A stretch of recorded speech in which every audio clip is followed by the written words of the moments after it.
同你講下我同我大嫂之間啲嘢啊，真係好鬼死係啊！依家我話，其實點講啊？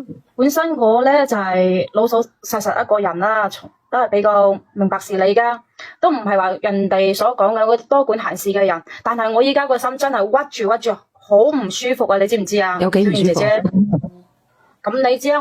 即係我同你講啊，我屋企咧本身係做啲小生意噶，開魚檔噶嘛，咁都已經做咗10幾年咯。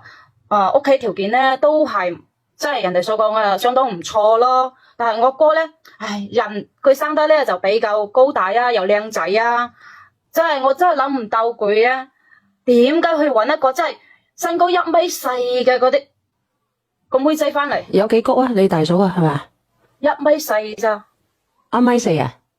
係啊，咁我老豆老母都講咗啦，咁個豆丁你嗰個大佬幾高啊？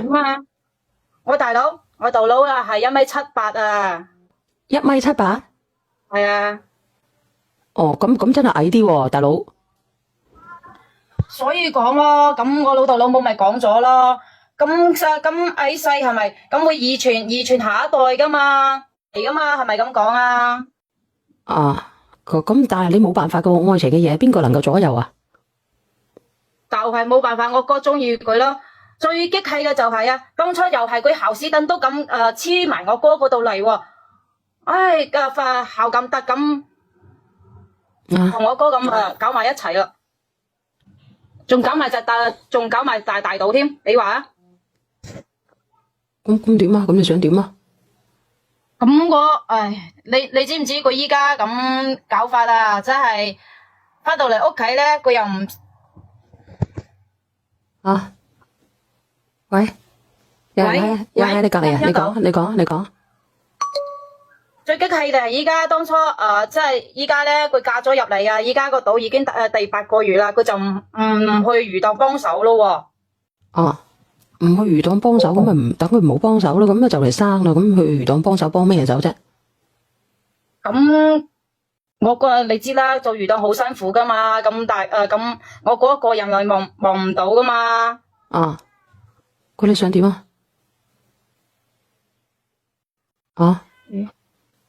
喂，聽唔聽到？聽到啊！咁關你咩事啫？其實你想講乜嘢啊？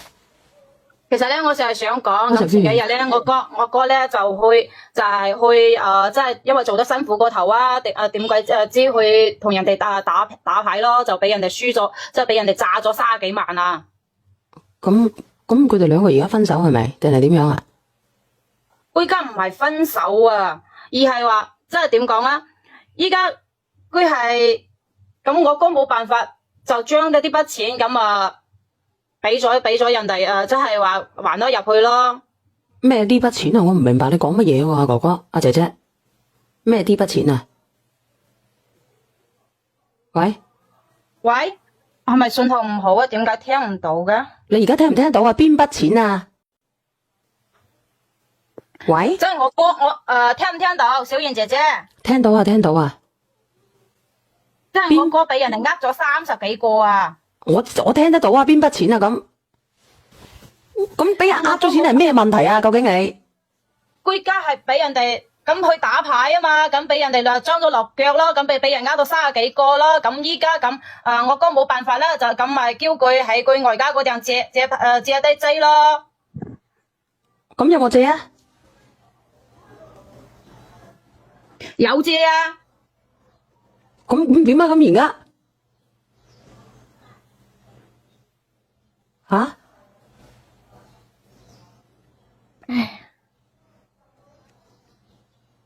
都信號做咩咁鬼死差嘅？呢度聽唔聽得到啊？聽到，頭先唔知點解嗰度信號咁差嘅？聽唔聽得到啊？我而家聽到啦，你而家聽唔聽到啊？小燕姐姐聽到啊？你講唔講得到嘢啊？我而家講到啦，係咁啊。咁後來我媽咧咁突然間唔舒服啊嘛，係咪？咁就去醫院咁check 咗有癌症啊。咁當時我哥冇辦法咁同佢即係又借咗20皮喎。咁然之後我自己又出咗5皮嘢啊嘛，當時我都已經講咗啦，我話如果真係還唔起嘅話咧，個五皮嘢咧就唔需要還啦。咁當時因為當時嗰個女人就求我啊，就將我哥，你知唔知佢點啊？你知唔知個女人點啊？點啊？佢居然將我哥嗰套屋咁賣咗啊，先將啲錢還翻俾佢外家喎。咁你話啦，即係我肯定叫我哥還俾我先噶啦，反正你都係還俾你外家噶嘛，係咪？啲咪好正常嘅，係咪咁講啊？咁但係你知唔知呢個女人點啊？依家攞住晒啲錢啊，佢同我講啊，先將啲錢還翻俾佢外家先喎，然之後又話呢間屋係佢婚前嘅財產喎，全部都要俾佢喎。佢真係，反正咧，佢而家1分錢都唔想俾我。仲要話如果你要還錢嘅，你搵你哥啊！反正仲要講話我媽當時咧話我都係有我媽係我有份嘅。然之後咧佢話我將嗰間屋已經賣咗俾你阿媽睇病，已經係仁至義盡啦，係咪？咁你知啦。咁我要求我將即係我哥啊，要求佢將嗰啲錢還翻俾我啊，但係佢死都唔肯喎。咁點解要求你阿哥將啲錢？點解要還翻啲錢俾你咧？你阿媽冇份嘅，你唔應該俾錢醫你阿媽嘅咩？咁應該啊！咁我當時好話唔好聽嘅，佢冇能力嘅情況下咧，咁佢話即係點講啊？佢唔使佢還好正常啊，係咪啊？唔係，我問你一句啦。咁你啱先你阿嫂話咧，嗰間屋係佢嘅婚前財產，咁即係話啲錢係你阿嫂嘅。咁你阿嫂係攞咗啲錢出嚟俾你阿哥還債，同埋幫你阿哥去幫你阿媽去睇病，係咪？你阿媽有癌症？係啊。咩癌啊？係嗰啲子宮癌。咁佢攞咗出嚟啦，你仲想點樣啊？姐姐，咁佢攞咗出嚟啦，咁你嗰5萬蚊，你唔應該去俾你阿媽醫咩？咁啲5萬蚊係我自己辛辛苦苦搵翻嚟嘅血汗錢喎。咁呢家咁個環境搵5萬蚊，你以為好正常真係好簡單啊？咁我想問下你老母養到你咁大，咁你唔值得攞5萬蚊去醫佢嘅咩？值得啊！咁問題係佢即係我媽都係佢家婆嚟噶嘛，佢都應份噶啦，係咪咁講啊？即係做女唔應份，做阿媽就應份，係咪？唔係做新抱要應份，你嘅意思係咪咁嘅意思啊？咁好正常啊！咁我想問你啦，係咪咁講啊？咁你作為人哋嘅新抱出份力好正常噶喎，鬼叫你哋同我哥結婚啊？係咪啊？哦，即係嫁咗入嚟就咁樣嘅要。依家我已經嫁咗出去噶喎。姐姐，你好平常心。我又明白啦，姐姐嗱，我同你講，你阿哥係你玩雀雀嗰陣時，見到嗰啲你阿嫂就問外家借咗，跟住到你阿媽有事，佢又問外家借咗，即係總共已經大嗱嗱，起碼有5萬個啦喺外家度，跟住又要醫你阿媽，你阿嫂就將自己嘅婚前財產賣咗嚟醫你阿媽，係咪咁嘅意思，姐姐？喂，姐姐，我有冇講錯啊？即係我跟住我買啊！你阿嫂已經喺外家借咗50個啦，大概，跟住到你阿媽有事唔夠錢，跟住你阿嫂將自己嘅婚前財產賣咗出去俾人哋換錢嚟醫你阿媽，係咪咁啊？我應該冇聽錯係咪，姐姐？你聽錯啦！我嘅意思即係話咧，佢係買咗間屋俾外家。你唔好理，你唔好理，總唔知佢就將間屋賣咗嚟幫你阿哥還完債，又跟住幫你阿媽醫病，係咪？好啦，我就想問一句，你阿媽係生你出嚟定生你阿嫂出嚟嘅？你答我姐姐，你阿媽係生你啊定生你阿嫂出嚟嘅？生我啊，咁點啊？OK，咁你阿媽有冇養過你阿嫂一秒鐘？有冇養過你？我想問你啦，咁佢以後我阿媽有咩嘢都係幫住佢噶喎，又幫佢帶細蚊，又幫佢家用喎。姐姐，你聽我講，我希望你上酒吧嗰處查下，做新抱做女婿係冇義務去養家公家婆外父外母，佢幫你係人情，唔幫你係道理。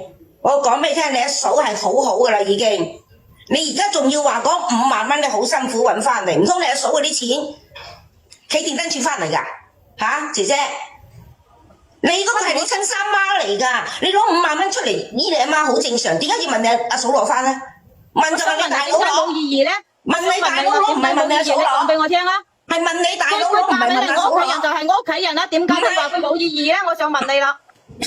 八七婆，你等陣。八七婆，等陣，我都係新抱嚟嘅，我聽到真係好唔忿氣嘅，我頂你個肺啊！你阿媽有冇養過新抱1日啊？吓？點解要有意義啊？吓？你攞5萬蚊唔得咁㗎？你嫁咗嚟我屋我媽嗰度就真係嫁俾我又話人哋1.4米啊，真係頂你啊！話人矮喎，你真係你覺得你自己好高咩？我話俾你真係死落去啦！你咁樣話你阿嫂封號㗎，頭一日見啊，彪彪啊，嗱，妹妹，我話俾你聽，嫁俾你阿咁過分哥啊！係嫁俾你阿哥，唔係嫁俾你屋企人。我講俾你聽，如果你依家覺得5賣咗間萬蚊，屋喎，仲要還翻俾佢娘家喎，咁佢唔還翻到俾我係咪？點解還俾你啊？點解係你阿媽嚟唔㗎。係點解你阿媽有病，你冇義務唔係你冇義務去醫你老母嘅咩啲錢？你阿嫂5萬蚊啫喎好好啦，仲還過分。嗱，唔好講咁多，唔好嘈啦。你真係講得易得啊！咩5萬蚊啫喎？你話依家咁嘅時代好容易揾啊？咁你阿嫂係你阿媽嚟喎，咁我依家係白嚟㗎，姐姐。真係啊！哦，呢個寓意話佢個姑仔照顧佢阿媽2個月都要佢支付父公費。講嘢咁輕輕白白。嗱，姐姐唔好拗啦，嗱，姐姐我話俾你聽，今日小圓姐姐個身體係仲未完全恢復好嘅，我哋要保護小圓姐姐。嗱，我同你講，姐姐，如果你覺得我哋係唔啱嘅，如果你一定要還翻呢5萬，我就教你姐姐。你哋冇講咁多啦，依家係我大佬個仔係㗎。嗱，你聽我講，妹妹我教你嘅，妹妹我幫你。哇！呢個軟妹真係犀利。妹妹我幫你，我幫冇你你。咁犀利。呢個行雷啊，唔好嘈，呢個行雷啊！唔係我幫你，妹妹。我問你做幾多係咪應該更加應份先？咁佢嫁咗俾我哥係咪更加應份要唔行？係錯，我以我做新抱嘅角度嚟同你講，唔係唔會。喂，俾人講句啊喂，我呢度打雷啊！第一米你唔好出街，我驚踢中你，係咁就拜拜啊！我上嚟咧，我真係想維護我自己嘅權利。你小心唔出街啊！我驚到你維護你乜嘢權利啫？唔係呢度會。等我同你講，妹妹嗱，我上嚟幫，而家咁講我幫你啦，我知道件事啦。你而家主要上嚟嘅目的就係要你阿嫂俾翻5萬蚊你，維護你嘅權益啫。可以，我教你妹妹，你一張狀紙去某院起訴你阿嫂。一定攞得話你即係你自己先唔會啫，邊有個家庭唔係話以仔女為重噶？真係啊！而家咪叫你去告你阿嫂咯，我而家叫你去某院告你阿嫂攞翻呢5萬蚊，好簡單，攞得到噶。佢唔俾你咪告。姑仔你幾大啊？結婚㗎？你去到幾多歲結婚啊？我想問你啊。誒，可能佢單親嘅啫，佢應該係離異嘅呢個妹。離異。我真係好想知道你老母養到你幾多歲？你結婚啊？18歲咯，可能。18歲係咪啊？養咗你18年，關你鬼事咩？一個二個上，關我鬼事。上嚟係求。我而家話俾你聽，5萬蚊唔係好多㗎咋，夠你阿媽而家係，你阿媽係子宮乜癌啊？聽見好討厭啊！你真係。如果你阿媽唔係為咗生你啊，講佢間房係佢間屋話係佢㗎喎，關你鬼事咩？你一直關你咩事咧？喂，關你鬼事咩？姐姐啊，姐姐你到底理唔理解㗎？你理唔理解咩意思啊？你嘅意思即係話咧，你阿嫂話嗰間屋係佢嘅，佢矮係咪攞過嚟做嫁妝嘅？咁我想問你哋直播間啲人啦，你哋一個二個喺嗰度問喺啲人講我，咁你哋有冇話即係邊個願意一個小姑仔攞咁多錢出嚟㗎？我想問。點解唔願意啊？媽嚟㗎，嗰個係你阿媽嚟㗎。媽嚟㗎，你有冇搞錯啊？阿媽又點啊？咁我已經嫁咗出去㗎咯喎。我係知潑出嘅好奇怪㗎，我覺得真係。都係賴住我哥㗎啦，係嘛？什麼人都有啊。轉仔，你講啊，轉仔。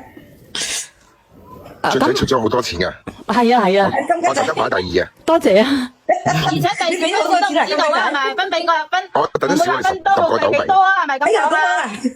下邊就好多人啊！我攞咪俾下邊啲人上嚟啦，咁就。我都想嘅。唔使啊，可以再拉嘅，再拉嘅。係啊，你哋一個二個好有文化啊！喺度講啊！我冇文化㗎，但係知道自己我想問下你讀嗱，其實我講埋呢句我走啦。我講埋呢句我走啦，我唔同你嘈啊！我係冇文化嘅。權利啫，你哋一個二個係爸爸。你嘅權利嗰個你老母嚟㗎。阿姐姐，你到底有冇讀過書嘅？其實你讀咩書啊？我知道嗰個阿媽，我有養育，佢有我養育之恩㗎。OK， 你要報㗎。我唔同你講，你都咁發盲嘅。佢唔係發盲，佢啲人咧就自私自利。佢啲錢係我嘅，阿媽唔係我嚟嘅。換一個角度嚟睇下，靚女。喂，等陣先，我幫你，講兩句啦，新姐。係，新姐啊。你哋講。我哋男嘅咧就係娶老婆嘅，唔係娶啲奴隸或者唔係有啲舊社會係買翻嚟嘅，係咪？係啊。女嘅嫁翻我屋企去離婚嘅啫，離咗婚就唔係我老婆嘅啫嘛，係咪咁嘅意思啊？係，多謝三姑娘。係咪啊？唔係話我娶翻呢個老婆就我老豆老母嗰條仔或者女噶嘛，唔係乜意思噶嘛，係咪？可以離婚嘅。佢阿嫂可以離婚㗎。但係乜嘢？係啊，啱唔啱啊？但係女咧始終都係我講自私啲下，個女咧，我老婆咧始終都係我外父外母嘅女嘛，係咪啊？唔係我爸媽嘅女嘛，啱唔啱啊？係咪啊？咩意思？咁我諗作為一個仔或者一個女啊，啲爸爸媽媽身體唔舒服，攞翻啲錢幫爸爸媽媽睇翻個醫生，好應該話。正常。咁如果做仔女嘅唔攞，咁就頭先我已經講嘅，好彩依家唔好打雷用，我都講呢啲嘅話，唔知點咧會唔會俾雷劈？喂，哥哥仔，你知唔知道佢好矮嘅咋，一米四嘅咋，加我哥又要佢啊！喂，我講嘢啦，大佬，我俾咗110個狗幣出嚟㗎，係咪應該我大聲過你啊？呢位小姐嚇，喂，我想同你講，點解你走去怪你個嫂，唔怪你個哥嘅？第一，第二，你出嗰5萬米，你諗下，你個阿嫂咧？攞咗幾多錢出嚟救你阿媽？攞20個，佢加埋我3個。你嗰9牛1毛，你又走去要攞翻嗰5萬。同埋咧，我想講咧，喂，你要怪應該怪過你阿哥先，嗰個係你嘅親阿哥。你阿哥去咗走去輸咗20個啊，係嘛？輸咗20個，輸完20個又30個啊？係30個，你聽埋我講，你要怪就怪咗你阿哥先，你唔好噼哩啪啦嘈，我話俾你聽，你由頭到尾真係怪你阿嫂，你阿嫂付出最多嗰個又係佢，俾你鬧嗰個又係佢。我想問下點解咩道理嚟㗎？我唔想講你阿媽住啦，你作為做女嘅，你阿哥連1毫子都冇出過，你作為做女嘅，你係咪應該走去鬧你阿哥先？人哋已經講咗，你又問你一句啦，咁我問你啦，咁你阿媽有事你會唔會幫啊？你第日有事你有冇女啊？我問你，你有冇生女啊？佢未生，俾老公踢咗出嚟。你有冇生女啊，姐姐？有啊。咁你生女，咁你第日病咗或者得咗絕症，你想唔想你個女醫你？你嘥氣啦，第二套理論㗎啦，又話應該要醫㗎啦。我女好孝順㗎喎。係啊，你都知道，咁你孝唔孝順你阿媽？你孝唔孝順你阿媽？阿姐姐？你孝唔孝順你阿媽啊？我問你一句問題，你直接覆我得啦。孝順點解唔孝順？咁你孝順你阿媽，咁你阿媽有事點解你唔醫你阿媽？你阿媽宮頸癌？你估你講5萬蚊好巴閉啊？你阿嫂出咗幾多錢啊？你明唔明啊？阿嫂咋？記住。佢阿嫂攞20個出嚟聽我講完先。我知。佢依家係帶住一個嘅分房，唔得，真係佢已經將一套房拎咗走咯喎！我想問你啦。咁佢出錢咪好應該先，係咪咁講啊？阿姐姐，你真係有毛病嘅，我覺得你。我再講啦，呢位阿嬸，喂，你冇鬼嘈啊！呢位阿嬸，我想再講啦，養到你咁大，你先係問你阿媽問你攞咗5萬蚊咋？你話鬼殺咁嘈啊！姐姐，嗰間屋係你阿嫂嘅婚前財產嚟嘅，咁點攞俾你啊？嗰間屋係你阿嫂嘅，你明唔明啊？就算結咗婚離咗婚都係你阿嫂嘅。喂，你隔離嘅走銀行啊，你唔走去嘈佢。係咪咁講？哦，我知道佢點計乜嘢啦，你哋聽，你哋應該係農村人嘅打個1，佢認為嗰間屋啊，阿哥嗰間屋係佢阿媽嘅，佢阿媽佢嗌大佬應該要出晒嘅，咁樣嘅意思，係咪咁嘅意思啊？佢話佢阿媽如果第日走咗啦，就全部都係俾阿哥嘅，所以佢阿哥就要出晒，所以佢阿嫂應該攞佢個婚前財產出嚟。應該嚇，我相信大部分農村人咧都會咁諗嘅。